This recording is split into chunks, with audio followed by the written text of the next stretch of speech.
Hey beauty lovers and fellow entrepreneurs, I'm Yegi, the owner and founder of Yegi Beauty. Within 5 years of being my own boss, I was able to grow Yegi Beauty into a multi-million-dollar company. This podcast is where I share what it takes to be a successful entrepreneur in the beauty industry. Hi guys, how's it going? So Yegi here, your host for the Yegi Project. We're going to try to do a casual intro on our episodes just so we can get to know each other a little bit better and also give you guys any announcements and upcoming events that we may be hosting. Make sure you're signed up for the newsletter from our website, and this is where we're going to share more information and content with you guys in order to help grow yourself and your businesses and really interact with one another. Make sure to follow us on Instagram and TikTok at the Yegi Project. This is where we can also interact and build our entrepreneurial community. Please let me know if there's anything specific or suggestions you guys have that you would like me to cover in the intros, and I'll be more than happy to consider it. Now for today's episode, Rita is not only an entrepreneur, but she is a wife and a mother of 2 young children. We got to talking about how it is to balance businesses and a personal life, what shapes you in order for you to become an entrepreneur, personal struggles that might have been actually a blessing in the long run, and what it's like owning a med spa and misconceptions of fillers. Now on to the episode. Hi. Yes, okay. cheers. Nice to see you. How are the kids? Great. Oh, let me take a sip. Yeah. Well, welcome, Rita. Thanks. How's your day going? Great. Better that I'm here. Okay, great. Well, I'm so excited to have you, honestly. It really takes a lot for a young woman to really do it all. And you are one great definition of a person who does it all. Not only you are managing your personal life, have a good relationship with your husband, you have 2 kids, you're also running 3 businesses and fully maintaining this beautiful image of a real boss mom. So I'm really excited to be back in touch with you, connecting again. It's been over 15 years since we saw each other officially. We went to middle school and high school together, and it's so great to run into you so many years later and see that, oh my God, we're in the beauty industry all together, and here we are trying to do it all. So for that reason, again, everybody, I do want to introduce Rita. She is one of the superwomen that I know. She runs 3 businesses. So please tell us a little bit about you and let's dive in. Sure. Kind of going back to how you're saying like super mom, I think like majority of the time you look so put together, but like, you know, there's just always like so much going on. I'm sure you can agree with me. Like us women, we just know how to carry ourselves with like such poise. Like we just look like we always have everything together, but like, you know, a lot of times, like deep down, there's like so much chaos and so much madness going on. But honestly, like cheers to us, like for always just putting like this facade of like always, like always looking like we're just so put together, you know. But and what would you say the secret to that is? Because obviously, you know, just when we want to be presentable as business owners, and of course for our staff and employees as well, we need to act the part and be together and hold it all together, even if inside we may be freaking out for whatever reason. So what would you say your best practices or your secret to that is? Or what's the challenge, I guess, as being an entrepreneur or business owner and keeping it all together when sometimes you may be wanting to freak out? Honestly, I feel like there's not like a true answer to that, because I feel like there are times where I don't have it all together. You know, everyone's like, how do you do it all? I'm like, I don't know, because like every day is just a different day for me. And every day I put on my to-do list, like, what do I got to do today? And then I only worry and have anxiety only for the things that I have on that day. Mainly and I don't focus on one thing at a time. I think that's what I do too, is anytime I make the mistake of trying to think about everything all together, that's when I start to kind of get exhausted and overwhelmed and kind of lost. But then you're right, I go back to my to-do list. I'm like, okay, just one thing at a time. I think that's been a lesson, right? To learn to just focus on one thing at a time and do your best at that one task at hand. Right. And like sometimes like being easy on yourself, like it's not always you're gonna do everything on your list, or it's not always you're gonna do it how you wish you would have done it. You know, it's like being okay with not being perfect, and being okay with just I mean, we're all human beings. Like, and I think that's really hard, being okay with not being perfect. For sure. and you know, I think like it's okay not to be perfect, but like that's really part of confidence. Like it's kind of weird to say it like that. Yeah. And that builds that builds your confidence. You're like, I'm okay with not being perfect. And so that, you know, like helps build your... It's almost empowering, I guess, right? When you're thinking, it's okay if it's not perfect. It's still going to be good because I got this. Exactly. Well, awesome. So tell us a little bit about your businesses. So tell us about your Med Spa, the Mega Fitness, and about your Hair LA. What do they do, and how are you a part of that? Sure. Well, Laser Lounge in Valley Village, we've had that close to 5 years now. I always say like that's like my baby business, you know, like I feel like I've grown so much ever since that. About a year ago, we opened up MegaFit by Legree, and that's located in Kennett Village in Glendale. And that's been just really like one of my biggest passions for the last like God knows how many years. I've always really loved like fitness, and it's really kept me sane, and it's such a true part of self-care for me. Yes. Let's talk about that, because I do remember you had done a post about how it has helped you through your journey of, you know, balancing life, the fitness and working out. So can you tell us a little bit about that? Yeah, absolutely. I mean, you know, 2 kids, I had them pretty back to back. It was really tough for me. I mean, I'm not just talking about like physically, like I didn't feel like myself. Like that was really like not even the most important thing for me. It was more so mentally. Like I had a really hard time just like recouping from my pregnancies, a lot of like postpartum, and I was like constantly just looking for something. Like I kept trying to get something advice from other moms, and I'm like, what do you do? And they're like, oh, well, you know, like I go have dinner with my friends. And I'm like, I do that, it doesn't work. You know, like what is it? And I really tried to find that one thing for me that really helped me recoup and be able to go back and be a good mom. And I found that my outlet was fitness. And I really started to dive deep into like, okay, what type of fitness? What do I really like to do? What do I really enjoy? You really try to define exactly, because fitness as a whole, it could be overwhelming itself too. Of course. You're like, I don't know where to start. I've never been to a gym. What machines do I use? Like, what's right for me? So you really took the time to try different avenues of fitness to see what was right for you. Yeah, and really Legree was like just one of those things where not only was I feeling in such a short period of time, I was feeling... Legree, but for those of us that don't really know what that is that a style of fitness? So Legree, a lot of people compare it to Pilates, but it's not really Pilates. I would say it's more high resistant. You're still on a reformer like a Pilates, but within a 45 minutes, you're definitely getting a lot more resistance than a normal Pilates class. So also getting in a little bit of cardio where Pilates doesn't really, you know, incorporate that much. Oh, got it. Interesting. I didn't know that. Okay, so your fitness business is specifically that style. Okay. Yeah. Exactly. Awesome. So you found that was the outlet that you needed in order to really like feel like Rita again. 100%. I was like, yes, 45 minutes. I can put my phone away. I can only worry about not falling off this reformer, and that's it. And after 45 minutes, you're like, okay, like all the endorphins have kicked in. I feel really good.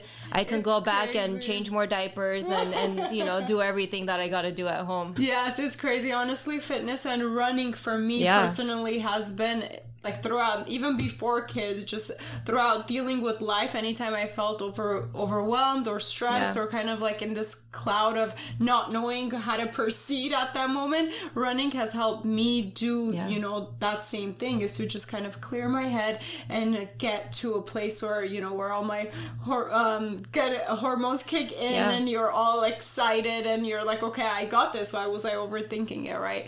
So I think that's a great outlet for people out there that haven't haven't tried fitness as an outlet. Yeah. Even though at first it seems like I don't feel like working out, because I get either stressed or depressed or down, like you don't really physically feel like getting your body out of wherever you are to work out. But once you start, would you say for you too, once you start, just after like the few minutes, something happens in you? For sure. Where I always say it, I feel like the hardest part is getting there. Because the hardest part for me is like going downstairs, going to my car, turning on my car, driving to MegaFit. And then the rest is easy, because the rest, it's like, you know what, you're already here.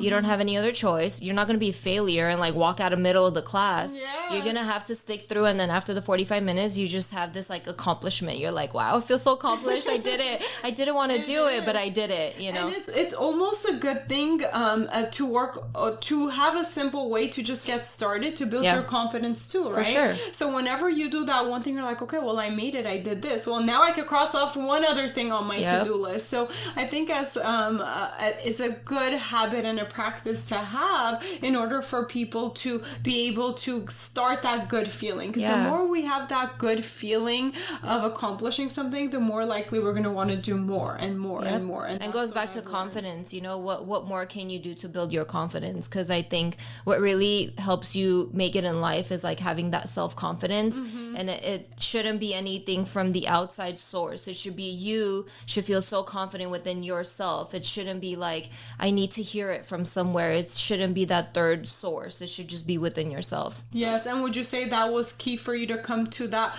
conclusion and that almost like that mentality for you to be a successful entrepreneur? Honestly, I feel like a lot of life experiences from my early 20s really like shaped my confidence. But yeah, I think that, you know, fitness and feeling the confidence after working out and feeling good, like we said, you know, endorphins, I think, that definitely plays a part in it. Well, I'm a big believer in mentality as well in order for an entrepreneur to be successful, because you can have all the right tools, all the right ideas, but if you don't have the right mentality in order for you to be successful, I personally do believe that you just won't be. Even if somebody gives you the perfect package of here, this is how you do it, but if you're, like you said, your confidence is key in that mentality aspect too, you're not going to be able to get there. So for that reason too, on our podcast, I love talking about, you know, who makes the right entrepreneur in order for you to be successful, not only like what type of business. Okay, awesome. Now, can you tell us a little bit about your laser lounge? It's a med spa, right? Yeah, Laser Lounge is a med spa. We basically do everything a med spa should be doing, you know, skincare, a lot of Botox and fillers. We do a lot of skin rejuvenation. Recently, we brought in a body contour, which is something that we really wanted for a long time. So yeah, we honestly do it all. Now with services like that, it is a little bit, you know, not fully permanent, but semi-permanent in a way where people might be scared. So what was that initial learning curve of having people trust you with their face or their body? What a good question. Honestly, I feel like honesty was like really one of my styles or ways that I got people to trust me.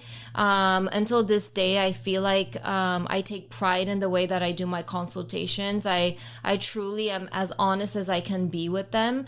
And I feel like people really appreciate that. People appreciate to be in front of someone who can just basically, you know, the injector has so much to do in that room, right? It's not just like energy that you give out. It's about making them feel comfortable being around you. It's everything. And all of that put together makes a really good injector. And all of that is what helped me build my clientele. Awesome. So 50-50. Half of it is what you do as an artist and half of it is your personality and the customer service. Would you agree with that? Yeah, I agree with that. Okay, let's go back a little bit. Tell us a little bit of a backstory and tell us about how Laser Lounge started. Okay, actually has a pretty funny story. I wish my husband was here on this podcast. He'll definitely have a different side of this story, but I'll tell you my side. So I was on maternity leave with my oldest. Before that, I was working in the ER, a job I always wanted. I went to nursing school to be an RN. All my goals and dreams were like, I'm going to land an ER job one day. And here I am in my ER job, but I had to leave because I had Alec. And I met up with a friend. We hung out. She was also on maternity leave. And I don't know what it was. It was just like such an easy conversation. Like, hey, like, I don't know. Like, I feel like I want to do something. She's like, me too. I'm like, okay, should we maybe, we're both nurses. Should we open a Medi spa? And she's like, yeah, why not? I'm like, okay, cool. Legit. This is the time my husband's on a work thing. He's been gone for like 4 days at this point. Guess what happens within 4 days? Laser Lounge is born. Oh my goodness. And I'm like, at this point, should I wait until he comes back from his work thing, or should I tell him over the phone? I'm like, but this is like, I spent a lot of money on this. Like, can I even, I'm like, should I tell him over the phone? I don't know. I thought it was the right thing to do. I was like, I'll just wait until Chris comes back from his work and I'll tell him. I spent this much money. He Surprise. comes. Yeah, seriously, that's exactly what happened. He comes back. I was like, listen, I don't know how to tell you this, but like, I think I'm going to have to quit my job, a good county job, because I am going to open up a business. And he's like, oh my God. He's like, I think you're very hormonal. It's because you just had a baby, isn't it?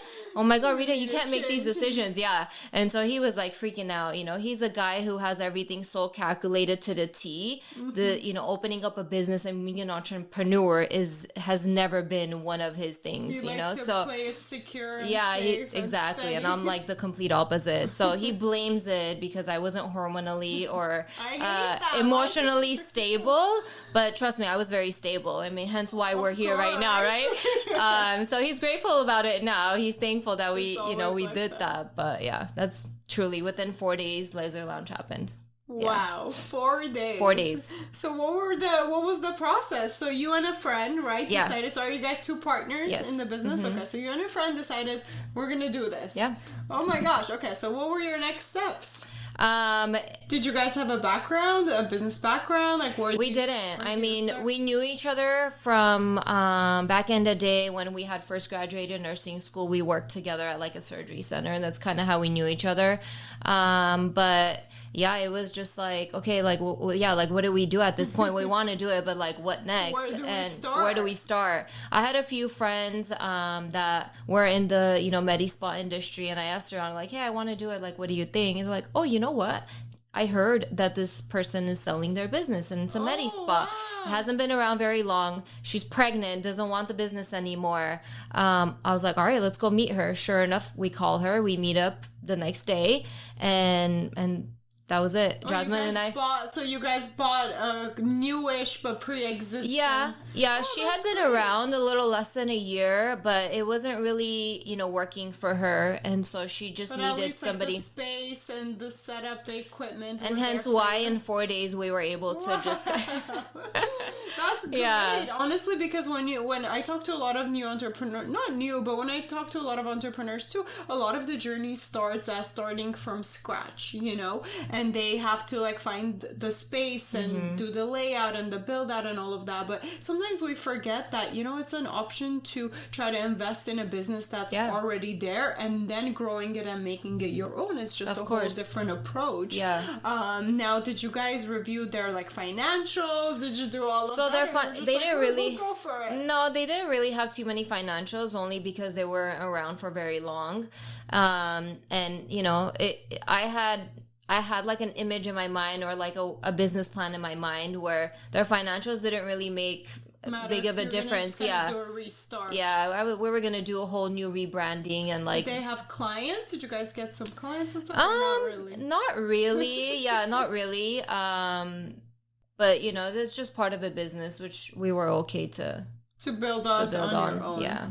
Well, that's great. Thank you for sharing that story. That's very inspirational. You guys did all of this within 4 days and you were very excited. You got the ball rolling. But I'm curious, was there a time or a point where, once kind of that excitement and adrenaline set and you guys started kind of planning things out, was there this doubtful voice in your head telling you, what are you doing? Can you really do this? Did you guys come across any obstacles like that? Because I know a lot of entrepreneurs can relate to that.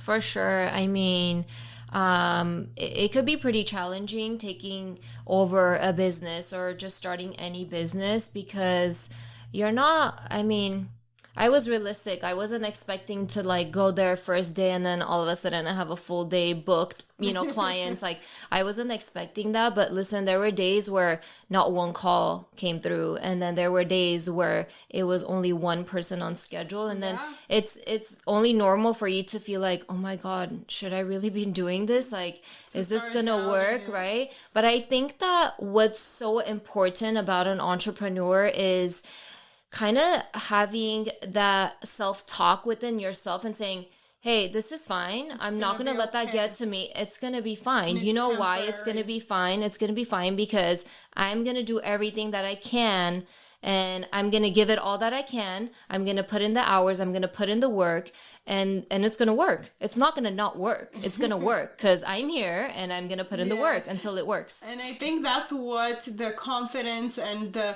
really background and self-trust comes in. So that's why I really think that any entrepreneur, they really need to work on these skills for sure before they jump into a big commitment, because you have to be so sure of yourself and so confident where if things aren't going your way, you can just say, it's okay. It's going to be fine. I got this. And, but for some of us, even for me nowadays too, when I'm starting new projects, those doubts can still come in play. Of course. I start questioning it. I think one key thing too is you have to give yourself a little bit of time to get through the learning curve and through the hurdles. And one thing I have learned, and we've talked about in the past podcast, is that initially there's like an exponential growth. Initially your progress feels like it's so small because you're just building on that exponential growth. But after a while it ends up being like bigger chunks of growth, and then you notice it, and then you notice your results, your success. But in the beginning, I think the best advice I can give people is just you have to stick it out, and even if it feels like you really just want to quit, that's the test. That's the test if you're really meant to be doing this. Can you stick it out, and can you keep giving yourself those talks? Now, recently, I started really like believing in having coaches or mentors and all of that. I personally haven't worked with too many people before. Instead, I relied on books or podcasts or motivational videos on YouTube. That's what has been kind of like my coach throughout it. But recently I started trying to work with coaches myself, so you can work one-on-one on your I guess hesitations and issues. Well, how do you feel about that? Do you think that's something that would have helped you in the past when you were newer in the business world, or? I didn't really have a coach when we started Laser Lounge, but kind of how I was saying, in my early 20s, I really had this like curve where I grew so much personally, and and during that time, it was a hard time for me where I seeked like therapy. And I think that the therapist not only helped me get through a lot of my personal issues, it was more so like, she like explained to me who I am, or made me realize more so who I am. And I pay attention to at least who you really are. Or like those like small things, like sometimes you live about your day and do the same thing, but you don't understand, why am I doing the same thing? Why do I react the same way to what's a certain really triggering it? And so I think that it was like enough coaching for me in my early 20s where it made me mature a lot quicker. And so I think that how old was I? 27 when Laser Lounge came about, and everyone was like, she's 27, like how and why does she think this is gonna be a good idea? We even talked about this for you. The reason why you started is because you're like, people wouldn't give me a chance because I was too young. Exactly. And it's like, come on, dude. You know what? And it put fuel on my fire, because I was like, oh yeah, is that what you think? You think it's not going to work out because I'm too young? Okay, I can't wait until you see me in 5 years. And it's almost a good thing, For sure. I became a huge believer of everything happens for a reason. 100%. So even the negative things, I love it. I love when bad things happen. I know. Because it helps me, push me. I almost look at it, and I had to remind myself of this recently too, when things aren't going exactly how I plan. I recently reminded myself too that, hey, there's a reason why it's not going exactly there might be something better. Exactly. There's something better, or it's a clue, it's a hint, kind of like nudging you, telling you, hey, you need to do something different now. Don't stay doing things exactly like you're doing, because that feeling that when things feel like it's not working out, it's actually kind of your intuition telling you, hey, this is your opportunity to do something for something better to come along. It's not necessarily something bad. Yeah, there's a saying, I might butcher this at this point, but isn't there a saying where like if you do the same thing on and like over and over, how can you expect a different result? Exactly. So that kind of goes back to what you're saying. Sometimes you do get that feeling and you're like, okay, wait. And then you like step back and you're like, okay, I'm doing the same thing and expecting a different result. Maybe I need to do something different. Exactly. And I think it's just a reminder to instead, whenever you get those, thoughts or feelings or triggers that, hey, my life or this certain thing that I'm doing is not exactly what I wanted to do, use it as an opportunity to redirect it to where you're going to be happy with it. Yeah. Use it as a clue instead of kind of like zoning out on it and thinking and getting stressed or start doubting yourself because of it. For sure. Right? And I think social media has such a big factor in that too, because I feel like people look at other people's lives and you're like, oh my God, why does she do that? How come she drives that and wears this and wears that and goes to these places, right? And it's like, I don't normally think like that. I look at female entrepreneurs, especially on social media, and I'm like, yeah, can I say that word? Yes. I'm like, yeah, I am inspired by her. She inspires me. I wonder how she got like there. Her instead of hating. Yes, exactly. She is. And I'm a huge believer of that, and that's why I love talking to other young women entrepreneurs, especially, but any entrepreneur. I think as humans, if we practice that more, we would be happier for sure and more successful. Absolutely. You know? And I think that I want to refer back to confidence, because I think that plays a huge role in it. So when we work on ourselves, and I think that's huge for anybody, everybody needs to take time to work on their personal development, because once we do build that and we are confident, it's going to be less likely that we look at somebody and we start getting those negative emotions of envy or hate, or I don't know, you know, the negative emotions of, oh, why is she doing all of this and I can't, and you're sad. Instead, if you do build the confidence and also work on your personal development, you're going to be looking at that as motivation. It's almost like shifting gears and shifting your perspective to see it as motivation instead of something that, hey, like they have it and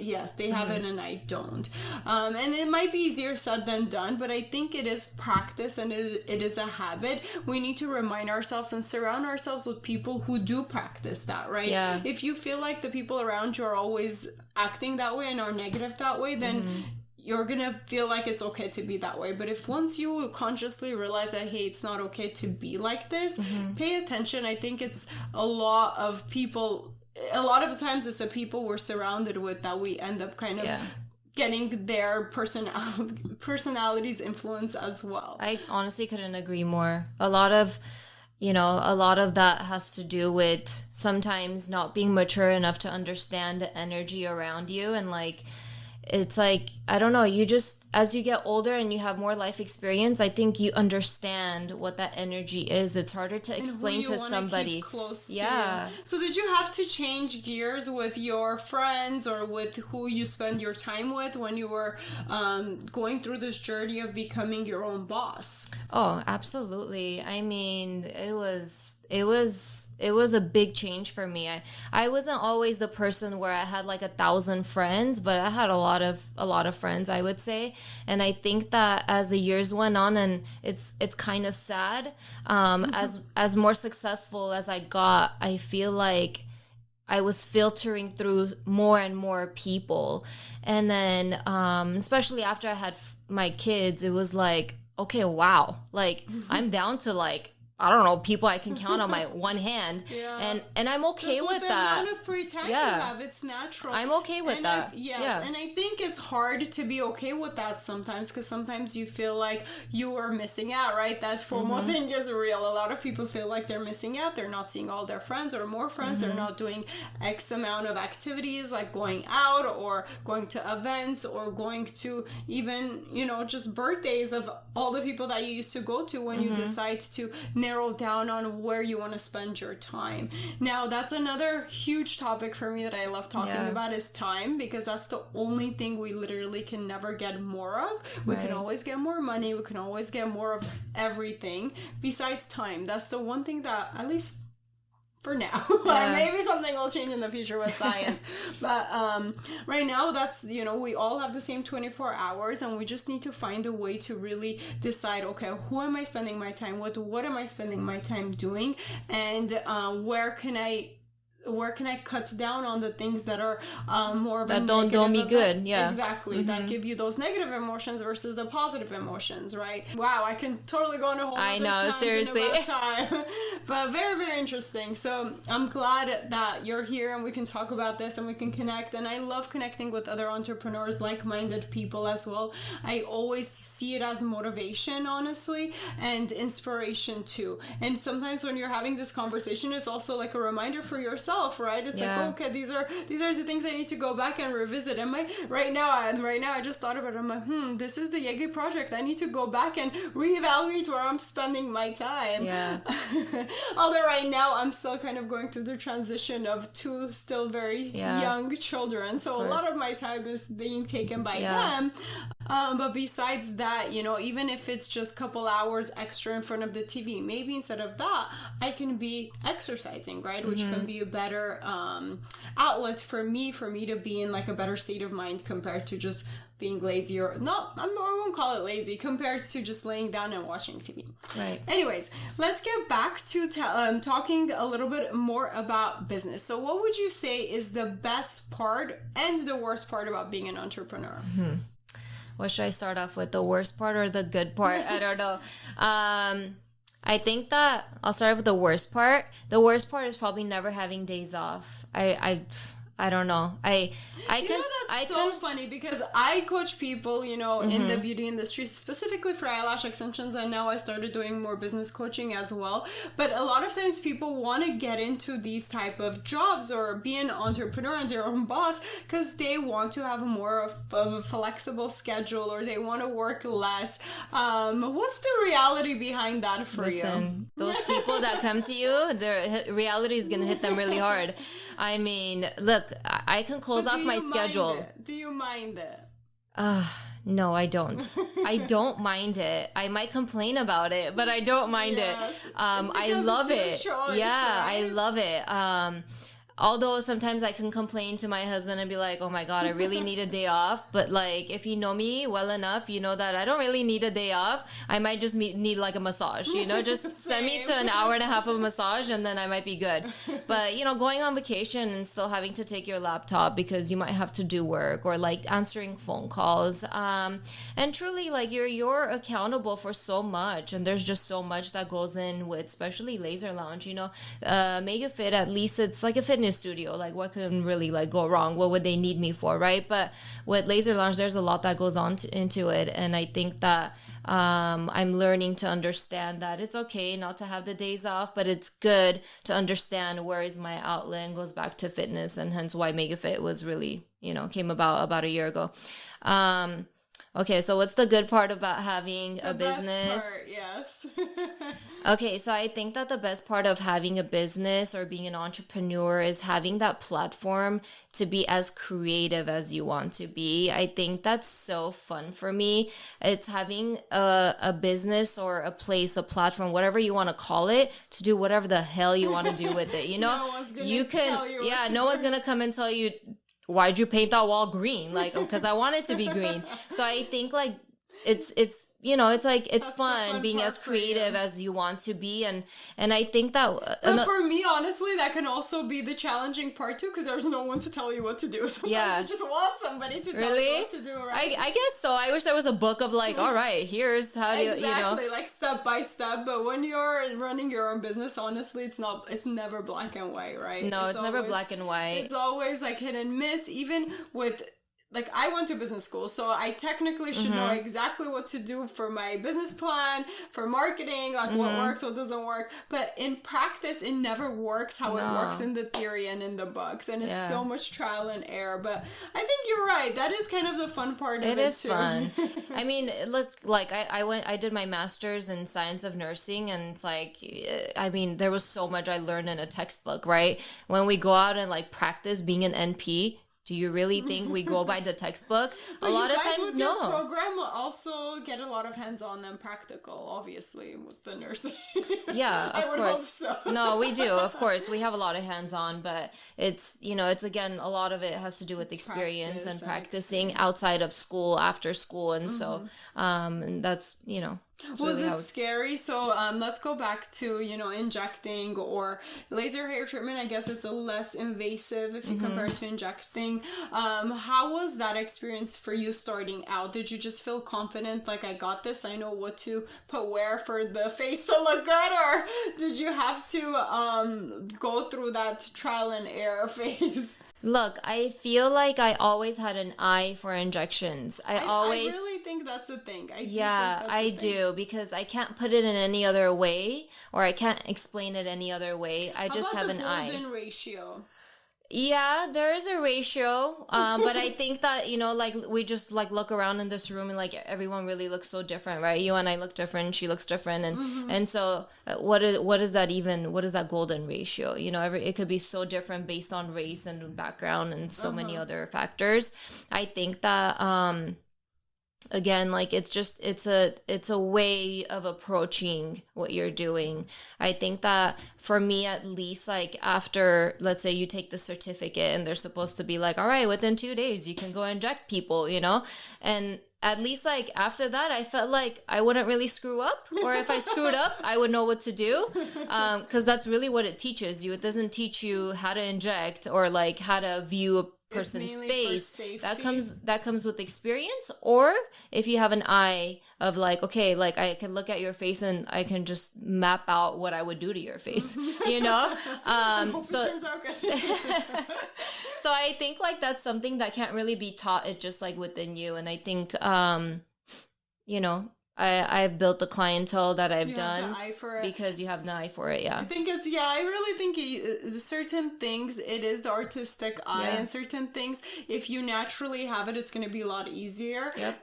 But if you don't have it naturally, I think you can still be taught and you can practice it, but it becomes to style and preference, right? I think me and you talked about that a little bit. So that's where the art part comes in with what we do, is having your own unique style for something that 10 people can do, but yours is always going to be a little different, because yours is going to be your own touch and your own art to it. Yeah, for sure. I mean, like, when you came in and we kind of, like, were talking about it, and it's like, Jane down the street attracts people like Jane. Exactly. Me at Laser Lounge, I attract people that, may attract to how my style is, or, and I wouldn't really say a style. It's not really like a style of my injection. It's more so, how you carry yourself and, like, what you do to your face, actually. 50-50, let me not be around the bush. Like, let me just get to the point. I think, as an injector, you have, like, everything just in your drawer. You can do whatever you want. You can over inject, under inject, not inject. You can do so much to yourself. And I think that once is that tempting?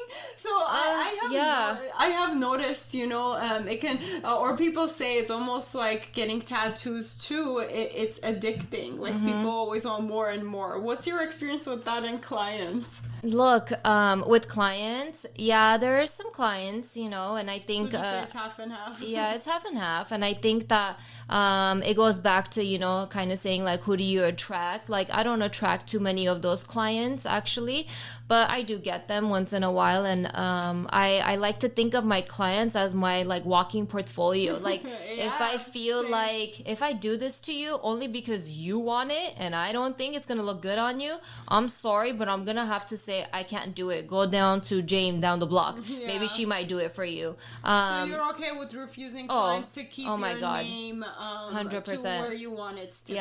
People come and when I reject, and I say, listen, I don't want to do this to you. I don't think that you're the right person, let's say, for jawline contour, right? Because it's a specific person you can do this on. They're like, I've never been told this. I'm like, well then, today's your day. Here you go. I love that. Honestly, that can also be scary because, as entrepreneurs, we don't want to lose money. But that's what I would do too. I would be very honest. And at the end of the day, in the long run, it really ends up paying off, right? I'm not looking for a client so that I can just make my easy money today. Because if you think for like that, the right clients, yes, so you can sustain it. Exactly. It's not sustainable to just treat and see how much can I hit today, and let's inject, I don't know, $10,000 worth. It's not sustainable. Yeah. Since we're talking about injections and med spas, are there any misconceptions that you want to clear out for our listeners? To clear out, I think that, okay, I'll give this, and I see this all the time happen at Laser Lounge.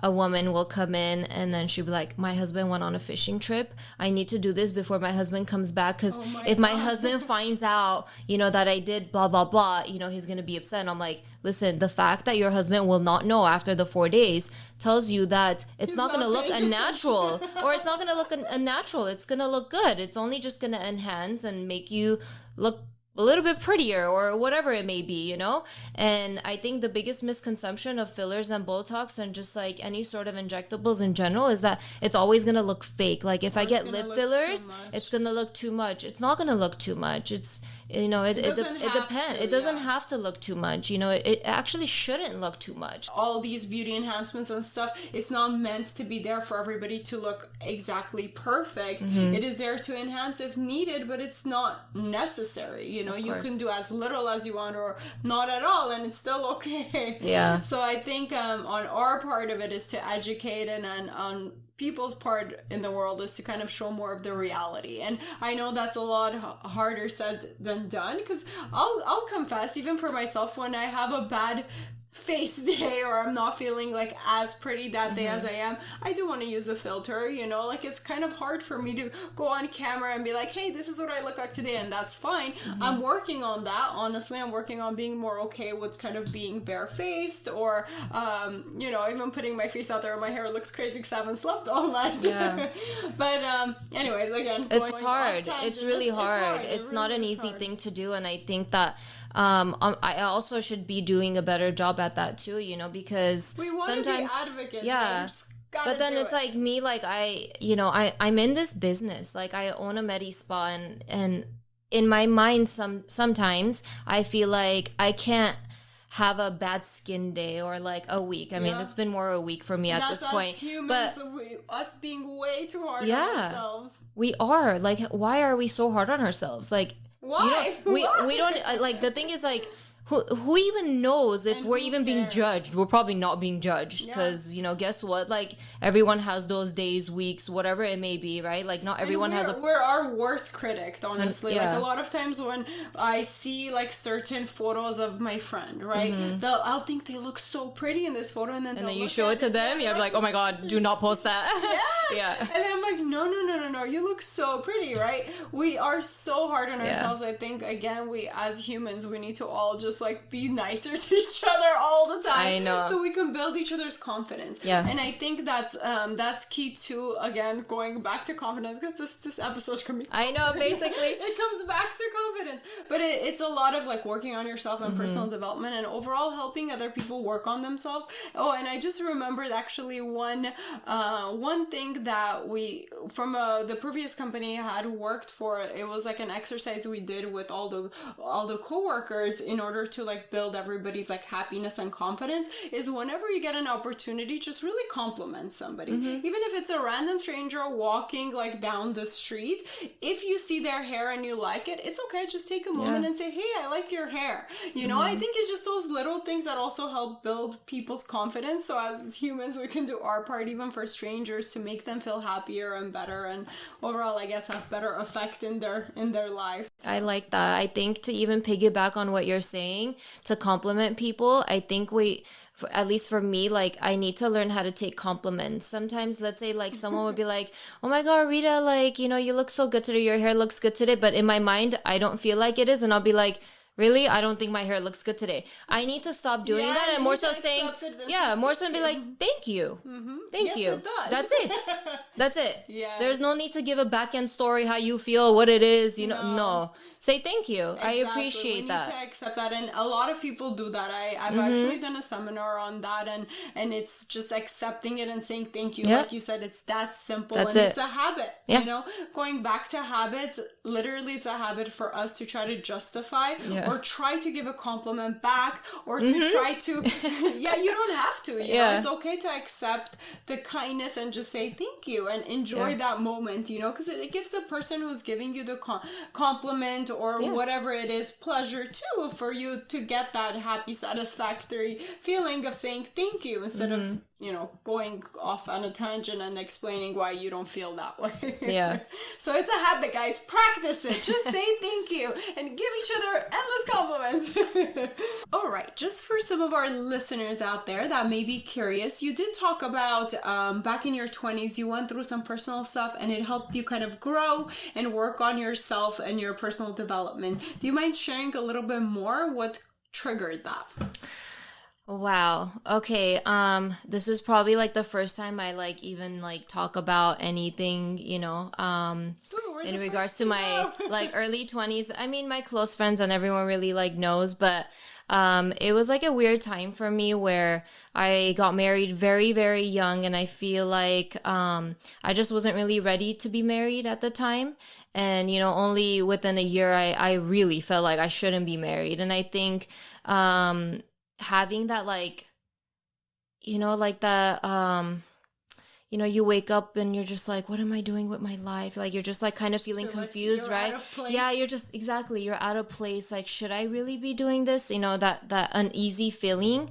I acted upon that feeling, and, you know, I ended up getting a divorce like very early on. And I think that, you know, it was like a shock to a lot of people. It's like, honestly, okay, like, props to you, because that's hard to do, especially at such a young age. And in our culture, you know, it's like, it was really hard for me, because I'm at that point, I'm only like 21 and already divorced. It was really hard to pick myself back up and say, like, that's okay. I'm okay with that. You're not the first, and you're not gonna be the last. And you know what? Like, pat myself on the back and say, you know what? You felt like that wasn't it, and that wasn't where your future was going to be. What we talked about, right? It was that thing inside of you that was telling you something is off here, and now you're so much happier, and you have a beautiful life with your new family. And everything happens for a reason, you know. If, like, let's say that one thing didn't happen, and even at that time I'm like, why is this happening to me? Why did it have to be like this? And I, you know, I was feeling very down. But then, you know, let's say a year to 2 years go on, and I'm like,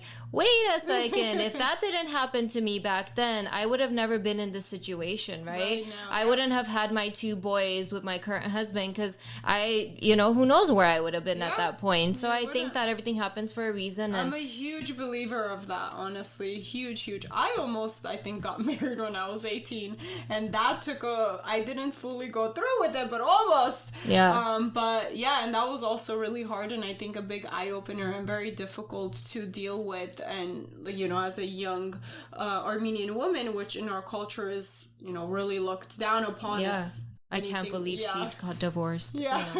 And I mean, I heard it all, you know, from every corner. And I think that kind of how I was saying, like, it actually put more fuel on my fire, because I was like, you know what? Okay, I can't wait until I show everybody that I am not the problem.